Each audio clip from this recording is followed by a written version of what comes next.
Today I'm going to be talking about linear equations, and this is one of the most important parts of linear algebra.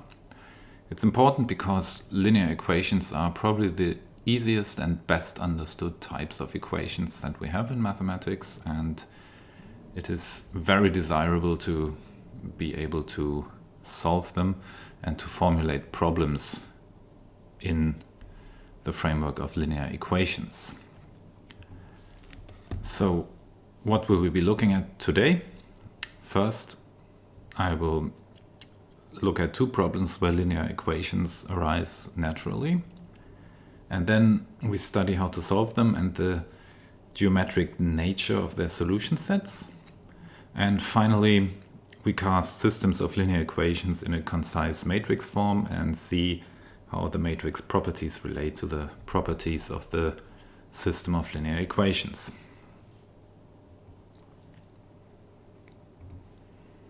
So the first of our problems where linear equations arise are linear combinations. So the question here is, if I'm given two vectors b1 and b2 and a third vector x, is there a way to write x as a linear combination of b1 and b2?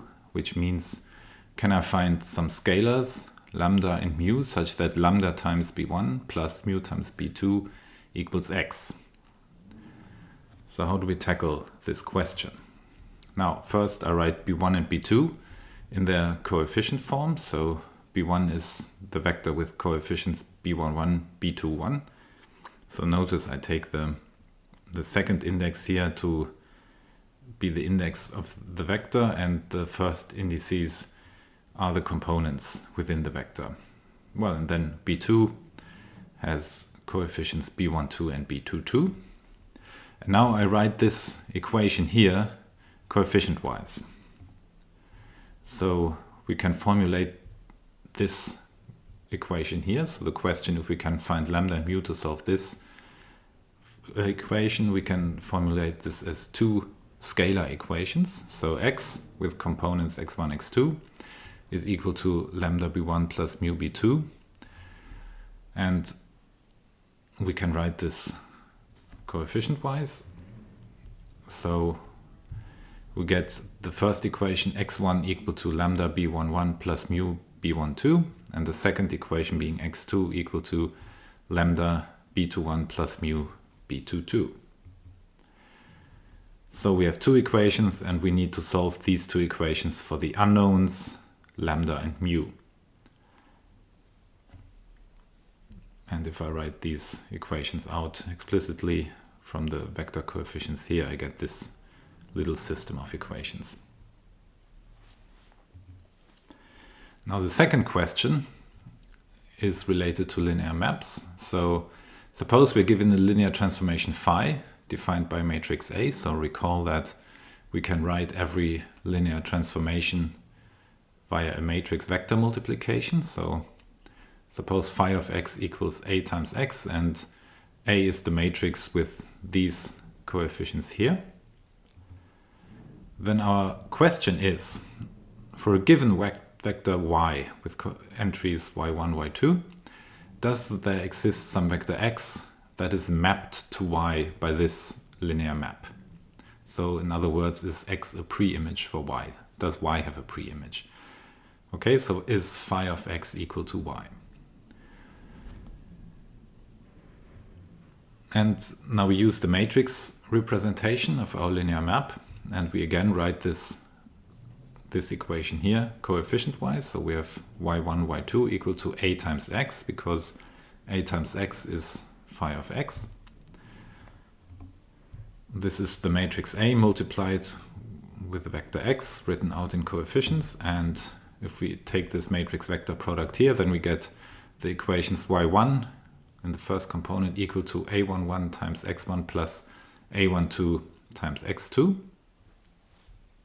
And in the second row, we get y2 equal to a21 x1 plus a22 x2. And again, we can extract these two equations from the vector notation. So we have the first equation here and the second equation here, and we need to solve both of these equations simultaneously for the unknowns x1 and x2. Now let's compare these two problems and the equations that arose from them. So for the first problem, for the problem where we wanted to write the vector x as a linear combination of the vector b1 and b2, we got this system of equations. And for the second problem where we were looking for the pre-image of a vector y under the linear map given by the matrix with the coefficients a. And we see that these two systems of equations have essentially the same shape. So both of them have the coefficients of the equations. Here they're given by the entries of the vectors b. Here they're given by the matrix entries of the matrix big A. Then we have the given right-hand sides of the equation. So we call it a right-hand side, of course. We could also write it on the left-hand side here, but let's just go with the standard terminology. So we have the given right-hand sides. Here in the first case, it was the vector x that was given, where we wanted to find out if we can write this as a linear combination. And in the second problem, it was the vector y that was given, where we wanted to know if we can find a pre-image for this vector. And these were given, that's given information. And then we have two unknowns in each case. Lambda mu, the two scalars for the linear combination in the first case, and x1, x2, the coefficients for the possible pre-image vector x in the second case. Now, these are essentially the same type of equations, but people often get confused when the names of the variables change and the names of the coefficients as well. So as you can see in these two cases here, the coefficients have different names. Here they're called b, here they're called a, and also the variables have different names. So here we have lambda and mu, whereas here we have x1, x2. And even more confusingly, here x1, x2 appears as the right-hand side, whereas here it appears as the unknowns on the left-hand side. That's just something you have to learn to live with. Variables are named differently depending on whatever problem context you're in, and you have to be able to see that x is not always the unknown. Sometimes it can be a given quantity, sometimes it is the unknown, and sometimes the unknowns have different names, are not called x, but lambda and mu, for example, or anything else. So variable names are just smoke and mirrors, basically, and the important things are the coefficients that make up the equations and the given right-hand side, so the information that you already have. And in theory, you could name these variables whatever you like. Now, let's take a close-up look at linear equations, and in particular their geometry.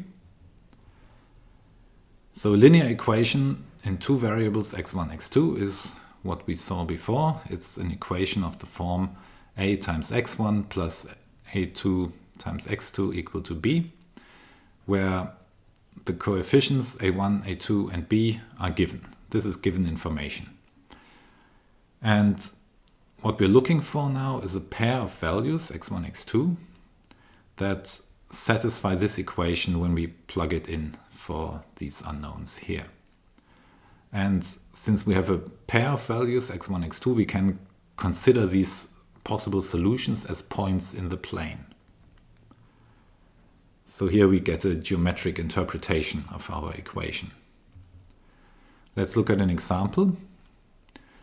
And yeah, I'm going to reuse this example later on, so maybe take some notes, write it down to have some notes ready when we get to further examples later on. We're given this linear equation here, which we call equation number 1, the Roman numeral capital 1. So 5 times x1 minus 2 times x2 equal to 1. So our coefficients here are 5 for a1, minus 2 for a2, and the right-hand side b is equal to 1 in the notation of the previous slide. And the unknowns are x1 and x2. Now what we can do is we can solve this for x2. Okay, how do we do this? We add plus 2 times x2 on both sides, then we subtract 1 to bring it on the other side, and then we divide by 2. So then we have isolated x2 on one side of the equation, and we get 5/2 times x1 minus 1/2 on the other side. And this equation is equivalent to the first one, so I call it 1 star. Now, if x1 and x2 are coordinates in the plane, then this new equation, 1 star, that I just derived, x2 equal 5/2 x1 minus 1/2, can be interpreted as a function where we plug in x1 and get x2 as an output.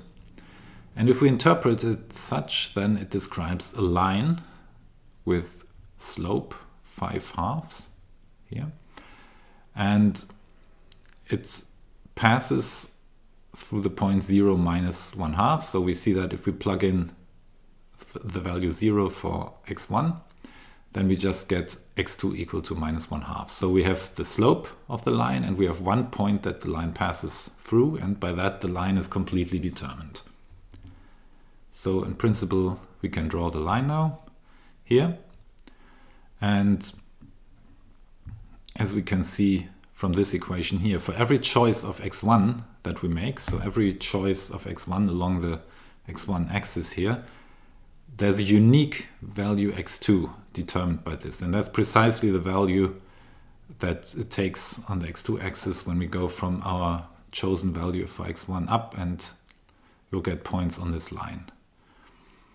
And each such pair of values, each point that satisfies this equation that lies on this line, is a solution to our original linear equation 1. Okay, so all the points on the blue line are solutions, but every point that's off the blue line is not a solution, because it doesn't satisfy this line equation here.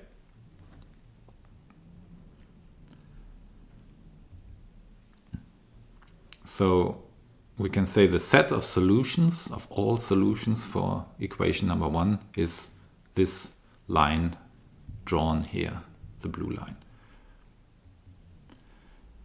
Now, we look at systems of equations, systems of linear equations, of course, and I'm going to restrict myself to systems with 2 equations. So we have the first equation, a11 x1 plus a12 times x2 equal to b1, and a21 times x1 plus a22 x2 equal to b2. So we have 2 linear equations, and to solve a system of linear equations, we want to find values for the variables x1, x2, such that both equations are solved simultaneously. So we want to find values that we can plug in for x1 and x2 so that both become true at the same time. Now, in our second example, I keep the equation number 1 from the first example, 5x1 minus 2x2 equal to 1, and I consider a second equation, minus x1 plus x2 equal to 2. Now, every solution of this system of these 2 equations must solve equation 1 and must solve equation 2 as well. So we solve both equations for x2. So this is what we had before, and if we solve the second equation here for x2, we can do that by simply adding plus x1. So get x2 equal to x1 plus 2. And these are of course equivalent to the respective original equations, so I call them 1 star and 2 star. And each of these 2 equations here is again a functional expression of a line. And if we only had the first equation, that's what we saw in the first example, then every point on the line would be a solution. But now we have the second equation as well. So every solution to both of these equations, that equivalently means to both of these equations here, must lie on both lines, on the line given by 1 star and on the line given by 2 star. How does that look? Well, the only point satisfying both equations is the point of intersection of the 2 lines. So before we had the blue line, that was the set of solutions for the first equations, Now we have a second equation, and the red line here is the set of all solutions for the second equation, but a simultaneous solution, a solution satisfying both equations, must lie on both lines, and that's the only point that does that is this point of intersection for the two lines. So any point that was previously a solution of equation number 1, but is not this one point here, is no longer a solution for the system of equation that also involves equation 2. And same thing for the solutions of equation 2. Any such solution that doesn't happen to be this point of intersection is not a solution for the joint system of the two equations 1 and 2. Now, how can we find the joint solution for these two equations? One possibility would be to read it off from the graphs we drew here, but of course that's a very unreliable method and not really feasible if we have equations with very big or very small numbers. So a better way, obviously, is to simplify the equations further and solve them algebraically to get a precise solution for this intersection here. So we do that now. So here we already have the transformed equations, the functional expressions, 1 star and 2 star. And of course, both of them have x2 on the left-hand side, so we can just equate these two expressions here, and then we only have the variable x1 left. So let's do that. We have 5 half x1 minus 1 half equal x1 plus 2. And now we can solve this for x1. We do this in a few steps, so we subtract x1 here, and then we add plus 1 half on both sides, simplify the terms, and we get x1 equal to 5 divided by 3, 5/3. Okay, now we've found a unique value for x1, and to get the value for x2, we can simply plug it into, well, either one of these original equations here. So we do that, we substitute it in one of these equations, and we get the value x2 equal to 11 over 3. And you can check that it really doesn't matter. If you plug it into 2 star or into 1 star, you will in both cases get this value. So that means we have a unique pair of values, x1, x2, that solves both equations at the same time. And this is the point with coordinates 5/3 and 11/3. So here the set of solutions is just a single point. Recall when we just had one equation, the set of solutions was a full line. But now with two equations, the set of solutions is the intersection of two lines, which consists of just a single point. Next example. Now we consider 3 linear equations. So this is still the same equation I had in the first example, and here is still the same equation I included in the second example. And now we have a third equation called Roman 3, 2x1 minus x2 equal to minus 1. Now let's see what happens. In example 2, we have already seen that just the first two of those 3 equations already require that the solution can just be the single point x1, x2 equal to 5/3, 11/3. We already derived that. So if we were to have a solution for all 3 equations, then this must also be a solution to the third equation, because it's the only possible candidate. But if we substitute these values into equation 3, then we get 2 times 5/3 minus 11/3, and that's equal to minus 1/3. But on the right-hand side, we should have minus 1 and not minus 1/3. So in fact, this does not match. So the point that is a solution to the first 2 equations is not a solution to the third equation. Yeah, what does it mean? We don't have a solution. This system is not solvable. We could find a solution for the first 2 equations, as we did in the previous example, but we cannot find a solution that solves all 3 equations simultaneously. So here the set of solutions is the empty set. And geometrically, we see the situation here. So the blue line corresponds to the set of solutions for the first equation. The red line, as before, corresponds to the set of solutions of the second equation. And the green line now is the set of solutions for the third equation.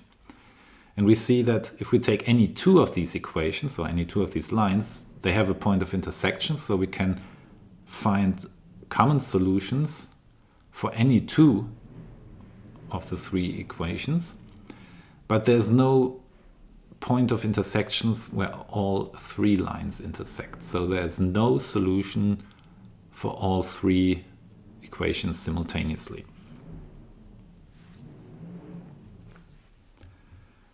Let's look at another example where we add a third equation. So again, we have equations 1 and 2 from example 2. And now I add a different third equation, which now I call Roman 4, minus 6x1 plus 3x2 equal to 1. And let's see what happens. As I said before, the second example already requires that the solution to the system must be the single point with coordinates 5/3, 11/3. And if all three equations are to be solvable simultaneously, then this must also be a solution to the third equation, or rather to the equation number 4. We substitute it here. We substitute 5/3 for x1 and we substitute 11/3 for x2, and what we get is minus 6 times 5/3 plus 3 times 11/3. This is minus 10 plus 11, and that happens to be 1. So it actually matches the given right-hand side in equation 4. So we're a bit lucky here that it works. Our solution for the first two equations also happens to be a solution for the third equation. And geometrically, it looks like this. Here we have three lines, the blue line and the red line, as before, the solution sets for equations 1 and 2 respectively. And the green line, the solution set for equation 4, now runs exactly through the point of intersection of the blue and the red line. So here we have three lines that intersect in one common point. So the three linear equations that determine these three lines have a common solution, which is just this point of intersection. Now, in example 3, we had the situation where we had three lines that do not intersect in a common point, or three equations that do not have a common solution. And in example 4, we have three lines that do intersect in a common point, and we have three equations that do have a common solution. So what is the difference algebraically between these two examples?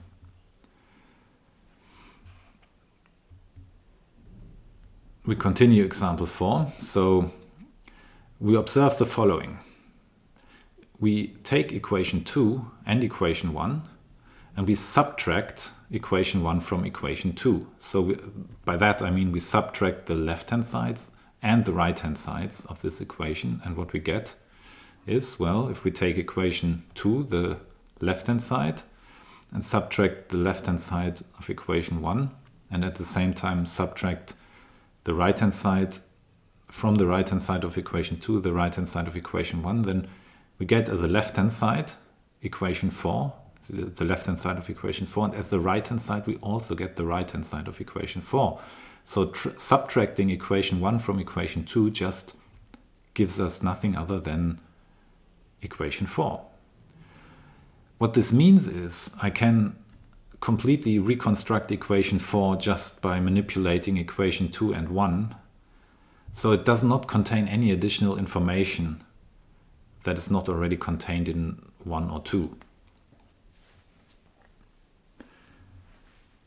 And we interpret this as equation 4 being not independent of equations 1 and 2. And algebraically this means the system consisting of these three equations, 1, 2 and 4, is actually equivalent to the system consisting of the equations 1 and 2 only. So it's like this equation here is irrelevant. It doesn't add anything any further constraint on our points of solutions. Now, if we call the three equations dependent, if they admit a common solution, then it's only natural we would call the three equations in example 3 independent when they do not have a common solution. And we look at how it works out in this example, what we did before. So we reconstruct the left-hand side of equation 3 by taking a linear combination of equations 2 and 1. So we add 1/3 times equation 2 to minus 1/3 times equation 1, and then we get the left-hand side of equation 3. But on the right-hand side it doesn't work. So here we get minus 1/3 if we add the right-hand sides with these factors. But the right-hand side of equation 3 is minus 1, so it doesn't match. So the thing that we did with equation 4, that we could write equation 4 as a combination of equation 1 and 2, that doesn't work with equation 3. And so it means equation 3 does actually contain additional information that is not contained in equations 1 and 2. So it gives an additional constraint on our solution set. And it is one constraint too many, and therefore we had an empty solution set when we include equation 3. Now let's think about the geometric interpretation again, the geometric interpretation of the solution set. So we can think about this, that with each additional equation that we include in a system of linear equations, we reduce the degrees of freedom that we have to pick a solution. Now the simplest or the trivial case is when we have 0 linear equations, so we have no linear equation that we're looking at, then we have no constraint at all. And arbitrary points in the plane have 2 coordinates, so we have 2 parameters, x1, x2, that we can freely choose to fix any point in the plane. Now if we have one linear equation, then we have a restriction on the parameters, because you remember we can solve a linear equation for one of the 2 coordinate parameters, and then it is fixed once we pick the other parameter. So we can choose one parameter freely, but the other one is then completely determined by this choice. So this is like moving up and down or forward and backward on the line of possible solutions. That is your 1 degree of freedom that you still have in choosing a solution when you have one linear equation given. Now if you have 2 linear equations, then we have another restriction added. So you have 2 lines and your solution must lie on both of them. That means you can't choose any parameter freely anymore. You have a unique solution in this case, or in a very special case, you have no solution at all if the 2 lines are parallel. But if they're not parallel, then they will intersect in one point, and that point of intersection is your unique solution. So here you have 0 degrees of freedom if you have 2 linear equations.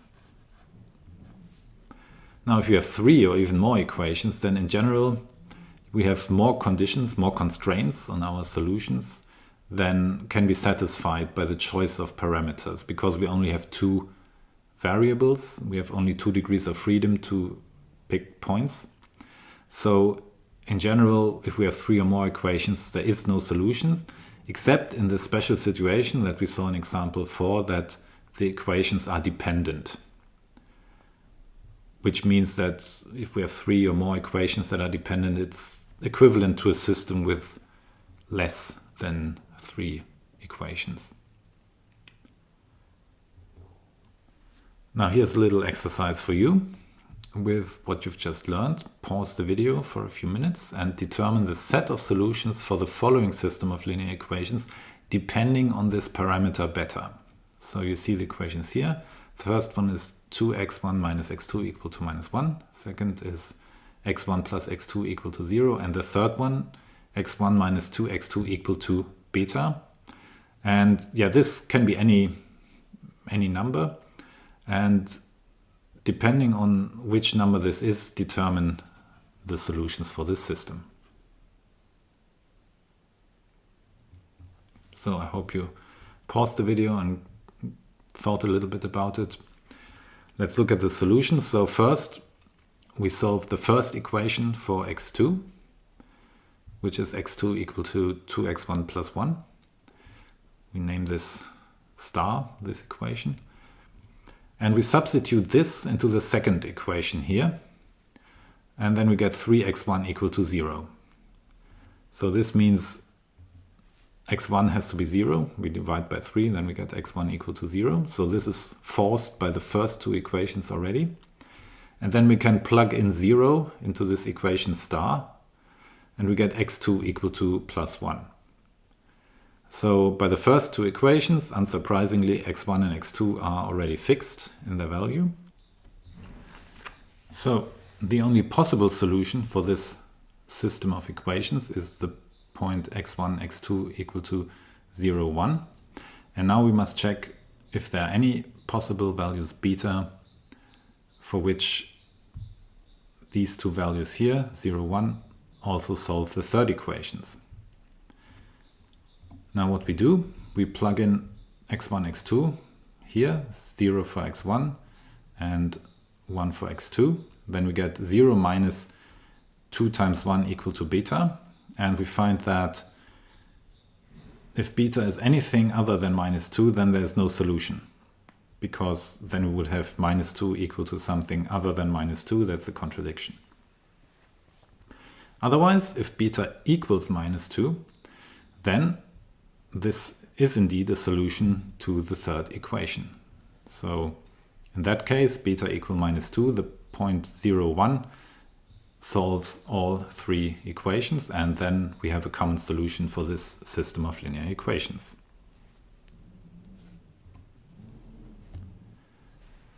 And another exercise where we come back to one of our initial problems that motivated the question for linear equations.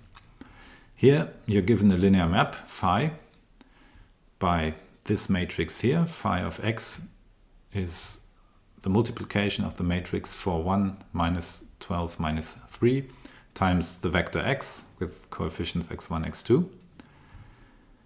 And now pause the video and take a few minutes to solve the following.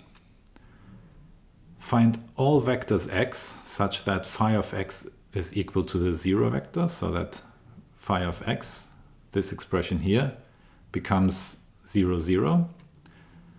And second, find all vectors x such that phi of x is equal to the vector 4, 1. And for this, please assume that all the scalars are taken from the set of real numbers. I think you probably assumed that anyway to begin with, but just to be sure. And yeah, if you're a bit confused about what to do, how to approach this, look back, please rewind to the beginning of this video where we looked at the example of how the pre-images of linear maps are related to linear equations.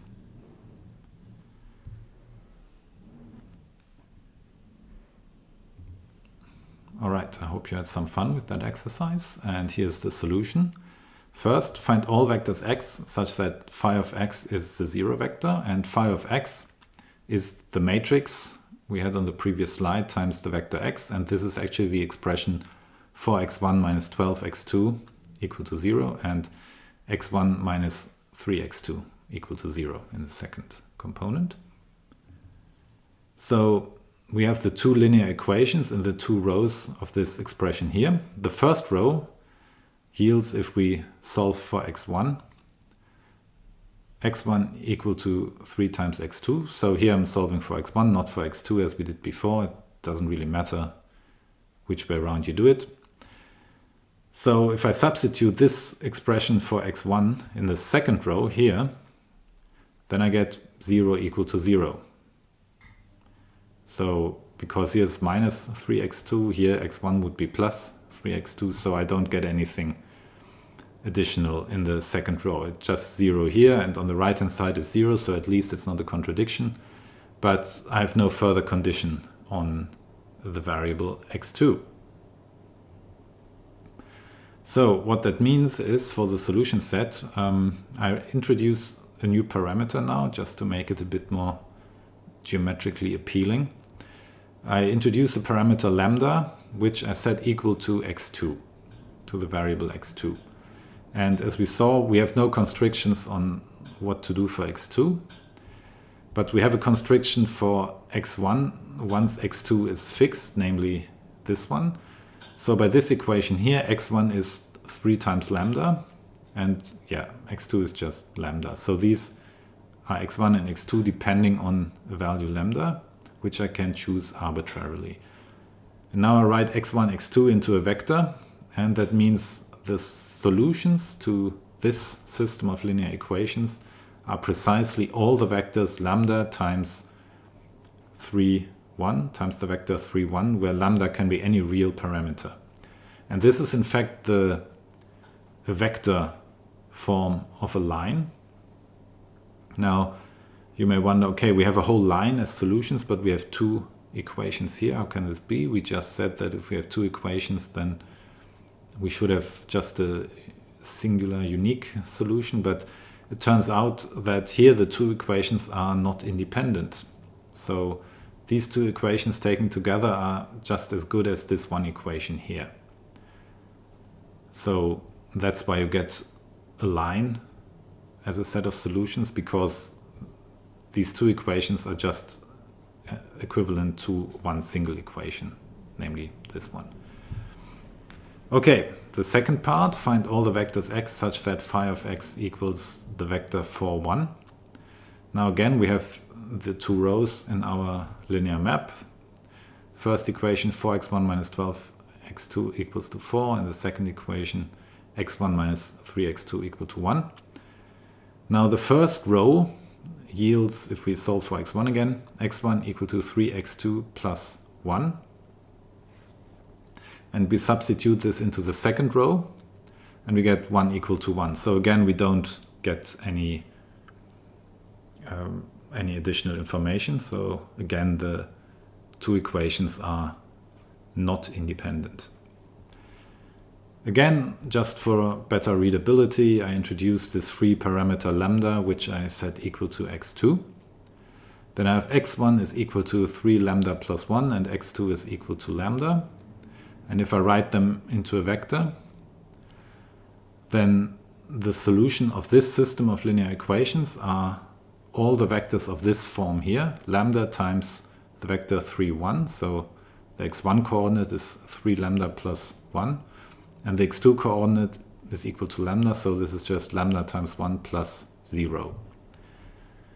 And it's interesting to observe maybe that the solution of this equation here is the set of all solutions of the first equation here, where we asked for the 0 vector, because those are these vectors, plus one fixed vector that solves this equation here, namely 1, 0. So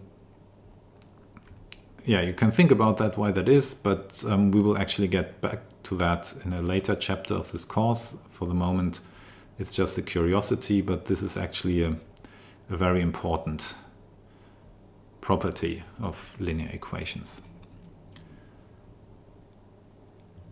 Now, we want to study the solution theory of linear equations more systematically.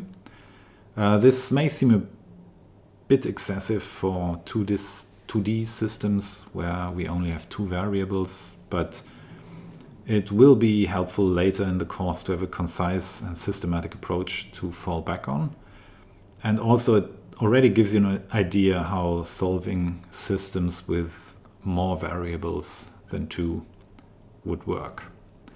So it's kind of like a teaser for the more involved general solution theory of linear equations.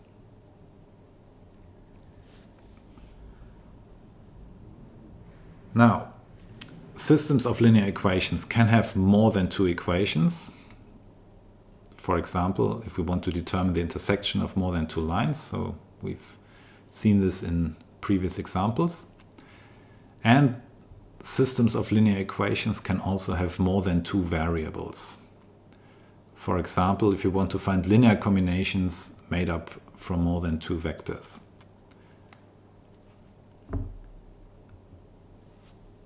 And here's the most general form of a system of linear equations, and I'm just showing you this so you have an idea, but then I will go back to the simple 2D case.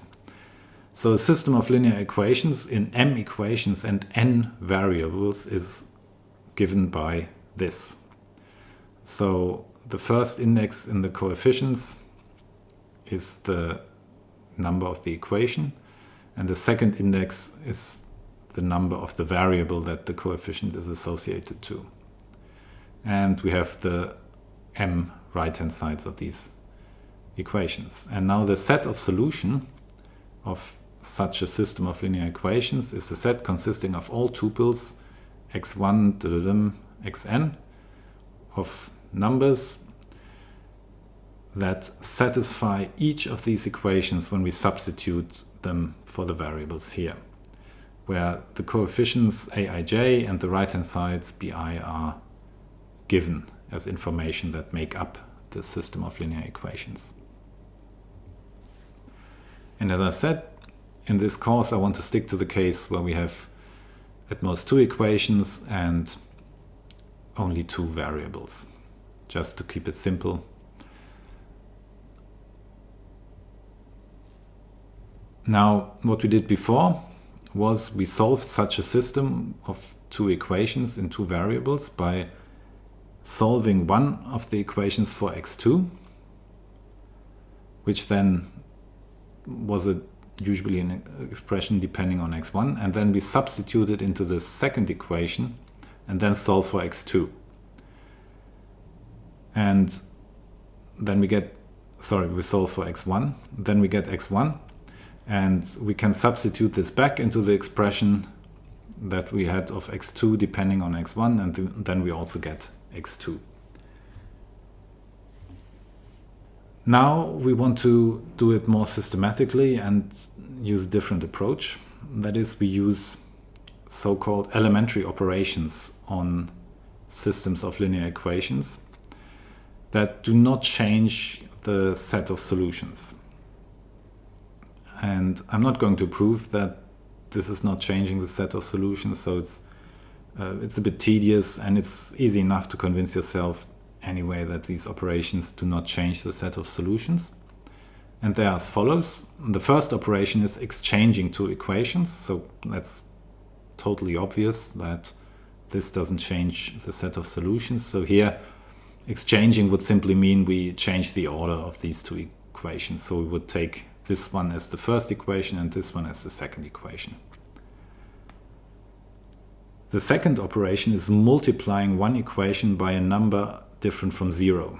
So we would, for example, if we take the first equation, we multiply it by some scalar lambda on the left-hand side and on the right-hand side. And yeah, it's also easy to see that this wouldn't change the set of solutions x for the possible values x1 and x2 that solve the equation. Now the third one is a bit more complicated. What we do with the third elementary operation is we replace one of the equations by its sum with a multiple of another equation. So for example, we could take the first equation plus 3 times the second equation, and then we add those two together and replace the first equation by that. So adding equations together means we add the coefficients for the corresponding variables and we add the right-hand sides. Now this is probably the most complicated one, and it's maybe not completely obvious that this keeps the set of solutions equivalent, but it does. Yeah, let's look at an example. Here we have our equations from before again. And now I do not want to solve this by solving for one variable and then substituting, but by using the elementary operations. So what I do, I replace the first equations by taking -4 times the second equation and adding it to the first equation, and then replace the first equation by that new equation. So that's operation 3. And what happens is -4 times the second equation is -4x1 plus 12x2 equal to -4. Now if I add -4x1 here, then I get 0 times x1. If I add plus 12x2 to -12x2, I get 0 times x2. And yeah, if I add -4 times 1 to 4, I get 0. So the first equation actually disappears by this operation. I get 0x2 plus 0x1 plus 0x2 equal to 0. So it's just 0 equal to 0. That doesn't give us any information. So we could just leave out that equation. So we have reduced this system of two equations to actually a system of one equation that is equivalent, because we only use these elementary operations that do not change the set of solutions. So yeah, we can just read off the solution now by setting x1. Well, we solve this for x1. x1 is equal to 3x2 plus 1, and there are no further constraints, so I can pick x2 freely. And again, I rename it to lambda. So the solutions of the form lambda times 3, 1 plus 1, 0, where lambda runs through all possible numbers. And we've seen this in the exercise that hopefully you did yourself previously. Now, consider this system here. 4x1 minus 10x2 equal to -5 and 2x1 minus 3x2 equal to 1. What we do, again, I use operation 3, the complicated one. I replace the first equation by its sum with -2 times the second equation. So if I take -2 times the second equation, I have -4 here, I get plus 6 here, and I get -2 here. So adding -4x1 to this, I get 0. Adding plus 6 to this, I get -4. And adding -2 to -5, I get -7. And then I just swap the two equations, so I reverse the order, and I get, well, now my first equation is what I had as the second equation before. Nothing has changed here. And this is the new equation I got by applying the third elementary operation. So I have 2x1 minus 3x2 equal to 1, and the second equation -4x2 equal to -7. Now, I use operation 2. I multiply the first equation by 1/2 and the second equation by -1/4. So I use the operation 2 twice. That's the operation where I can replace any equation by a multiple of it, by a non-zero multiple. What I get is x1 minus 3/2 x2 equal to 1/2 and x2 equal to 7/4.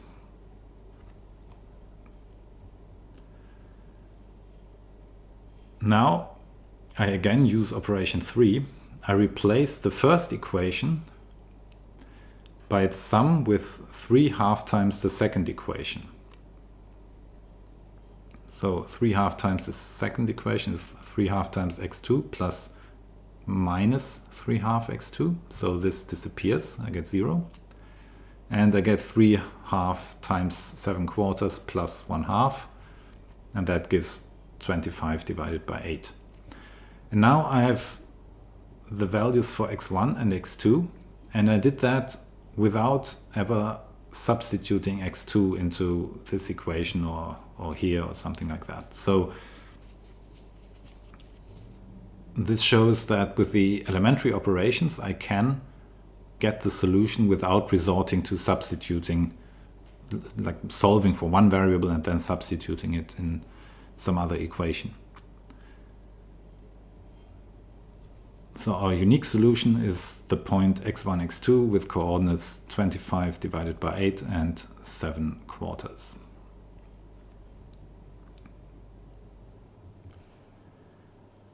All right, another two equations. Here we have 5x1 minus 12x2 equal to 4 and 2x1 minus 6x2 equal to 3.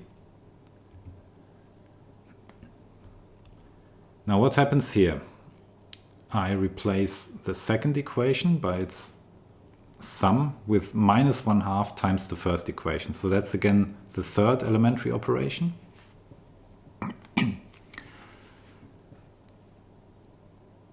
And minus 1/2 times x1 is times 4x1 is minus 2. So if I add these, I get 0. Minus 1/2 times 12x2 is plus 6x2. If I add it here, I get 0 again. And minus 1/2 times 4 is minus 2. If I add it to 3, I get 1. So what happens here now? I replace the second equation by this equation where I have 0x1 plus 0x2 equal to 1. Now this is the equation 0 equal to 1, which obviously is a contradiction. So this system of equations has no solution at all. And because I used elementary operations to get from this system to this system, they have the same solution sets. So that means our original system here has no solutions at all. The empty set is the set of solutions.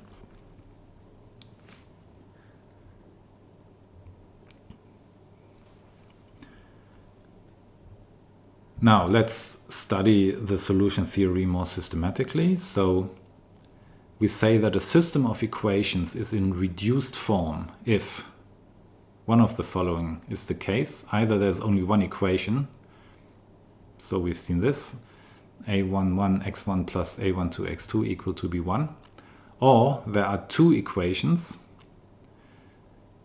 a11 x1 equal to b2 and a22 x2 equal to b2, where these two coefficients here are non-zero. Okay, so either only one equation or each equation contains only one variable. Then we say our system of equations is in reduced form. And if we have a system of equations given in reduced form, then we can immediately read off the solutions. So let's look at the first case. If a1 and a12, if these two coefficients are both 0, then we have 0 here. But if b1 is not 0, then there are no solutions. Then we again have the situation 0 equal to something non-zero. That's a contradiction, so there can't be any solutions. Otherwise, one of these two is not 0, so let's say a11 is not 0. In that case, the solutions lie on a line, so we solve for x1, which we can do because we can divide by a11. And the line is given as a function where, in this case, x1 is the output and x2 the input variable, so b1 divided by a11 minus a12 divided by a11 times x2. And similar, if we assume that a12 is not equal to 0, then we could solve for x2 and we would again get an equation for a line where x2 depends on x1. Now in the second case, where we have two equations with one variable each, there's a unique solution where we can simply divide each of the two equations by the respective coefficient. So we get x1 equal to b1 divided by a11 and x2 equal to b2 divided by a22.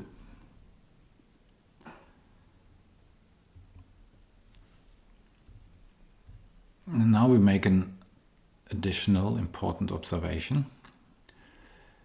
Now we're interested in the values for the variables x1, x2, but the variables themselves actually do not matter for the elementary operations. The elementary operations only affect the coefficients and the right-hand sides of the equations, but they do nothing to the variables. Now, recall that I said variable names are just smoke and mirrors, so the names, if it's x or lambda or whatever, it doesn't really matter. And so we can actually choose a more economical notation for our systems of linear equations where the variables don't even appear anymore. And also the redundant plus and equality signs are suppressed. So if this is our system of linear equations, we drop the variables and we drop the plus and the equality. So we know that by the position of the coefficients to which variables they belong, and we know that the rightmost entries here are the right-hand sides of the system. And if we write it like that, then lo and behold, we have a matrix. It's a non-quadratic matrix though, a 2 by 3 matrix. So far we've only seen 2 by 2, but that's not a problem, still a matrix. And we can write our system of linear equations in a convenient matrix form. Now let's give some names. Here we have the matrix A with entries A11, A21, A12, A22. So the coefficients that appear in our system of linear equations are contained in the matrix A, and we call this the coefficient matrix of our system. And now if we include the right-hand sides, we write this concisely as A line B. So we write this vertical line here to distinguish the right-hand side from the coefficients on the left-hand sides. And if we include the right-hand sides in this matrix notation, then we call this the extended matrix of the system. And if we recall the rules for matrix vector multiplication, then we observe the following. If the vector with entries x1, x2 is a solution of a system of linear equations whose extended matrix is AB, so with this extended matrix, then this is the case if and only if A times x is equal to B. So we can write the fact that x is a solution of a system of linear equations conveniently as a matrix vector multiplication. A, our coefficient matrix, multiplied by the vector x, which contains the variables, or rather the values for the solution. And if this is equal to the given right-hand side B, then yeah, this is indeed a solution. And I'm not going to give a proof because this is just applying the rules for matrix vector multiplication to see that this directly translates into the system of linear equations that we had before. And in principle, we've already seen this in the example where we were looking for pre-images of linear maps. And because of this lemma, it's often convenient to write our systems of linear equations in this matrix vector product form to be a bit more concise. Now, let's look at an example. So here we revisit example 6 and the equations we had there. 4x1 minus 10x2 equal to minus 5, 2x1 minus 3x2 equal to 1. And now the corresponding extended coefficient matrix is this one, AB. We take the coefficients here, 4 and minus 10. They make up the first row of the coefficient matrix, and 2 minus 3 make up the second row of the coefficient matrix. And minus 5 and 1 make up the entries of the right-hand side vector B in the extended matrix.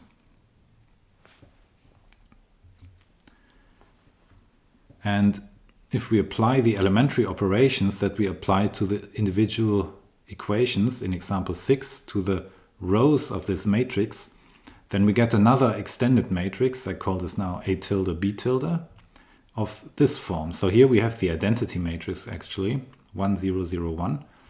And on the right hand side we have 25 divided by 8 and 7 quarters. And now we know, because we applied only elementary operations, that this is the matrix of a system of equations with the same solution as the original one. And yeah, if we translate this matrix back into a system of linear equations, we just get x1 because of the 1 here, plus 0 x2, so no x2 here, equal to the right hand side 25/8.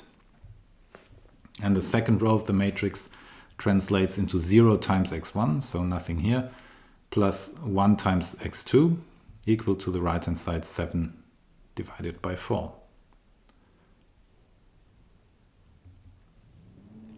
Now we want to find an algorithm to transform a system of linear equations that's given in this extended matrix form by elementary operations as far as possible. By which I mean we want to reduce it so that we end up in a reduced form as I defined it earlier. And then, as we've seen, we can just read off the solution straight away. Now, for that, I will assume that at least one of the coefficients aij in the matrix A is non-zero, because otherwise we don't even have a meaningful linear equation.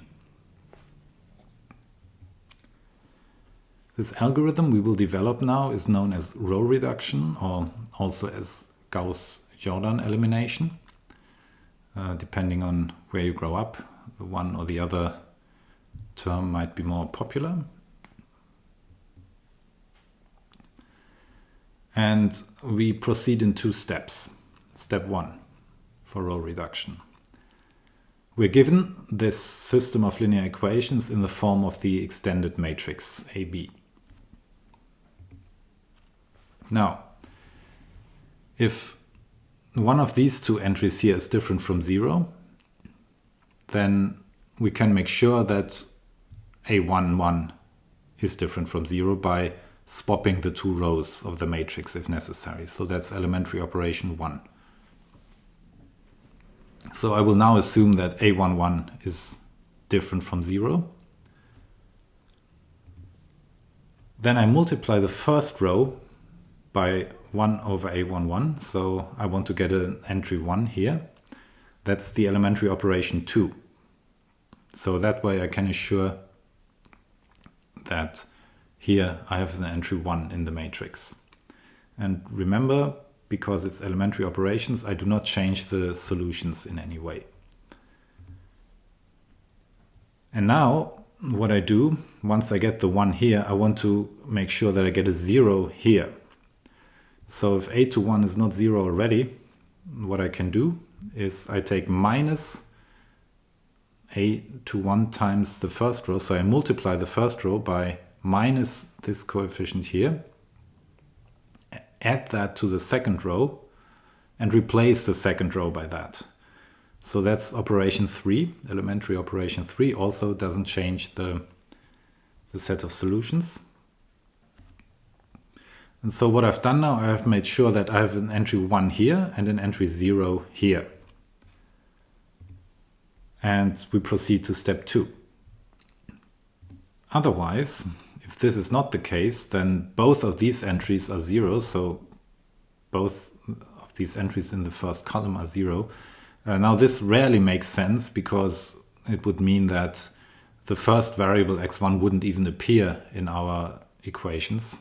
There could be some strange situations where this would naturally arise, but it's rather rare. If that is the case, then we can simply apply this procedure here to the second column here rather than the first one. So in that case, we would end up with A12 being equal to 1 and A22 being equal to 0. And in this case, we would be done already.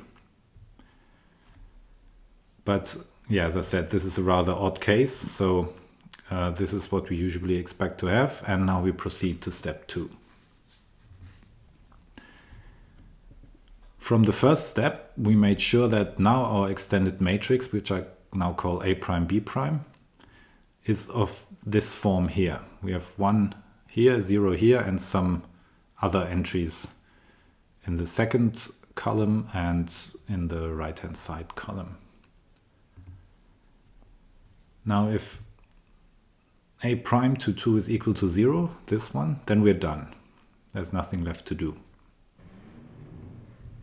Otherwise, if this entry here is not 0, then what we do is we divide by A prime to 2 to make sure we get an entry 1 in this position. So we apply elementary operation 2. And what we then do, we use this entry 1 here to eliminate this entry here, so to get a 0 here. And we do this by using elementary operation 3, in which we replace the first row by minus A12, so minus this entry times the second row plus the first row. Recall that after this we have an entry 1 here, so if we multiply this by minus A12 prime, we get the negative of this entry, and if we add them, that creates an entry 0 here, and whatever on the right hand side. And now we're done. So we have an extended matrix in reduced form now, and we can read off the set of solutions, which is a bit complicated. There have to be several cases to be distinguished. And this is Theorem 10.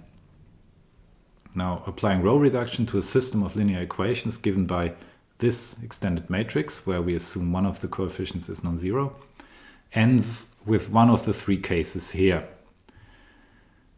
Either we have the identity matrix here with whatever right-hand side, or we have one row being 0 with right-hand side b tilde 2, and we have a 1 here in the first column and some entry here in the remaining entries of the first column.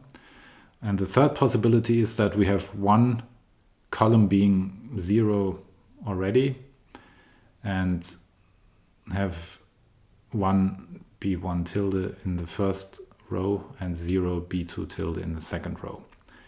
Now, what is a set of solutions in these cases?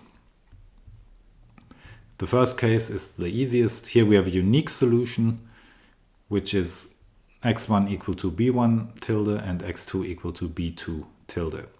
So we get that immediately if we translate this back into a system of linear equations. Then we get 1 times x2 plus 0, 1 times x1 plus 0 times x2 equal b1 tilde. Here we get 0 times x1 plus 1 times x2 equal to b tilde. So just this. In the second case here, if b2 tilde is equal to 0, then the set of solutions consists of the pairs x1, x2, where, well, we can choose x2 freely in this case, so we replace it by lambda, and we get for x1 b1 tilde minus a12 tilde times lambda. So in other words, we just solve this first equation here for x1. And yeah, as the second variable can be chosen freely, the parameter lambda runs through all numbers. On the other hand, if b2 tilde is not 0, then here in the second row we have an expression 0 equal to something non-zero, a contradiction, so there can be no solution in this case. In the third case here, if b2 tilde is equal to 0, then the last row is just 0 equals 0, so we can ignore it. Then the solution is that x1 is arbitrary because of this column here. X1 doesn't even appear in the equation, so we can choose any value we like. And x2 is equal to b1 tilde by this equation here in the first row. Now if b2 tilde is not 0, then again we get a contradiction by having an expression 0 equal to something non-zero, so there cannot be any solution in that case. And as a proof for this theorem, so I will just be very brief with that. We've seen by applying the row reduction algorithm that a tilde b tilde is obtained from the original system, AB, by elementary operations. So the elementary operations do not change the solutions of the system. So both a tilde b tilde and AB have the same set of solutions. And the solutions of a tilde b tilde can be read off directly from the reduced matrix form. So recall we had the reduced matrix before. and we can just read it off again from this matrix form here.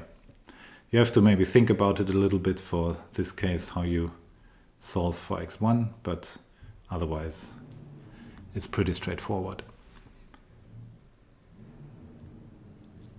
Now, let's look further into properties of linear systems. We say that a system of linear equations, AB, is homogeneous if the right-hand side is equal to 0. And if it's not, then we say it's inhomogeneous. Now, a homogeneous system always has a solution, namely the one given where I set x1 and x2 both equal to 0.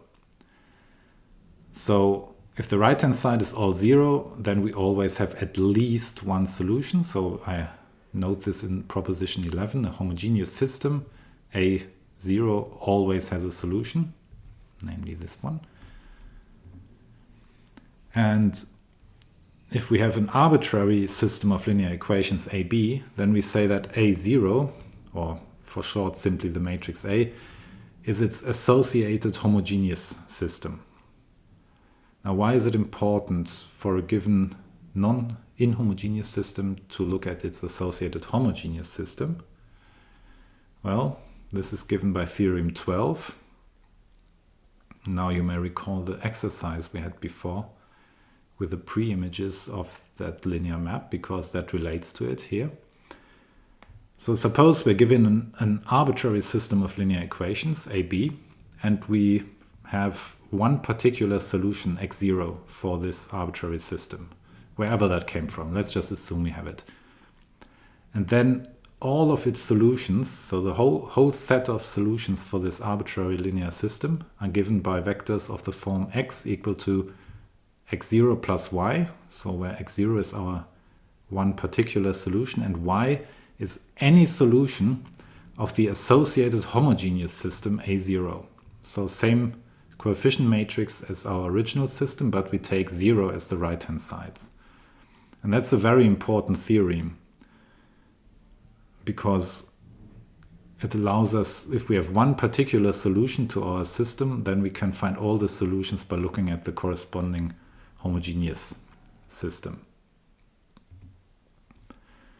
And for the proof, well, we need to show two things. First of all, that every such expression actually is a solution for the original system, and that every solution for this system has this particular form. It can be written as x0 plus a solution of the homogeneous system. Now, what does it mean that x is a solution of this linear system? It means that ax is equal to b, and y is a solution of the associated homogeneous system if a times y is equal to 0. Okay, so keep that in mind. Now, if x is equal to x0 plus y for a solution y of the homogeneous system, then I want to show that x is a solution for the original inhomogeneous system. I do this by simply multiplying x by a. So I plug in this expression for x. So I have a times x0 plus y, which by distributivity is a times x0 plus a times y. Now I know by assumption that y is a solution for the inhomogeneous system, for the homogeneous system, sorry. So this gives 0. And I know that x0 is one solution for the original inhomogeneous system. So this one has to give b. So I get b plus 0, which is b. And in total I have ax equal to b if x has this form. So every vector of this form is again a solution of the original inhomogeneous system.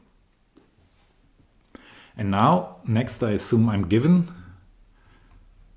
a vector x that is a solution of AB, and also I have my particular solution x0. And then I set y equal to x minus x0. So clearly x is equal to y plus x0 then, so x is of this form. And I need to show that y is a solution of the associated homogeneous system. Now, how do I do this? I multiply a times y. So I plug in this expression for y. So it's a times x minus x0. And by distributivity again, this is a times x minus a times x0. I assumed that both x and x0 are solutions of the original inhomogeneous system. So this is b and this is also b. So b minus b equals 0. But this just means that y multiplied by a equals 0. So y is a solution of the homogeneous system. And this together proves Theorem 12. Now, as an example, let's look at the system from example 5 again. So we have the extended matrix AB 4 minus 12 1 minus 3 4 1, and one particular solution for this is the vector 1 0. I just give you that information. You can try it out.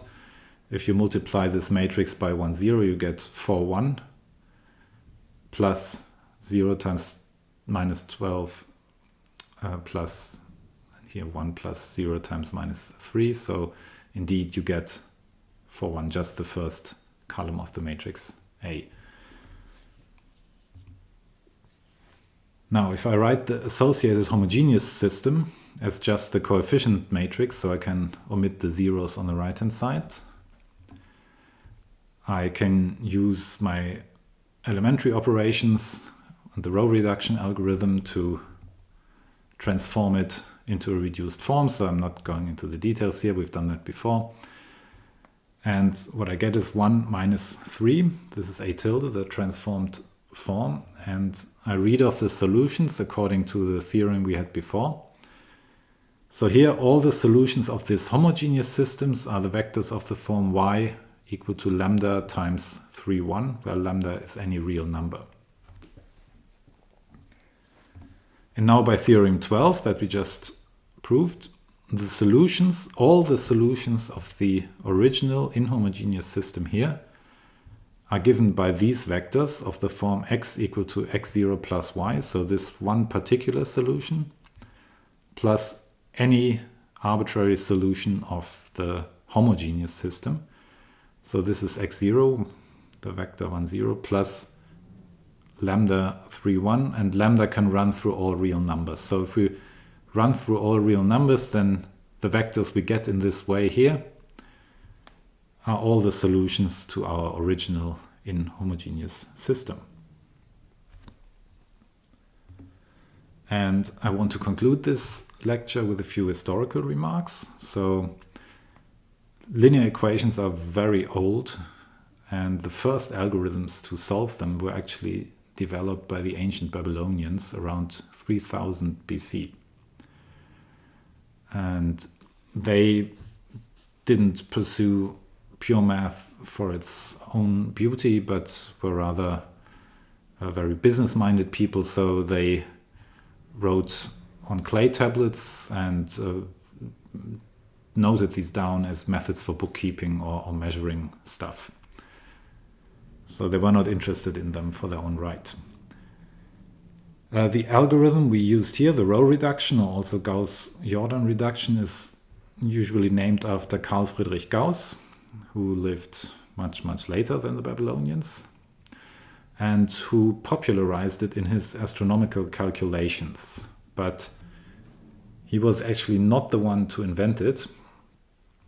It was known long before Gauss.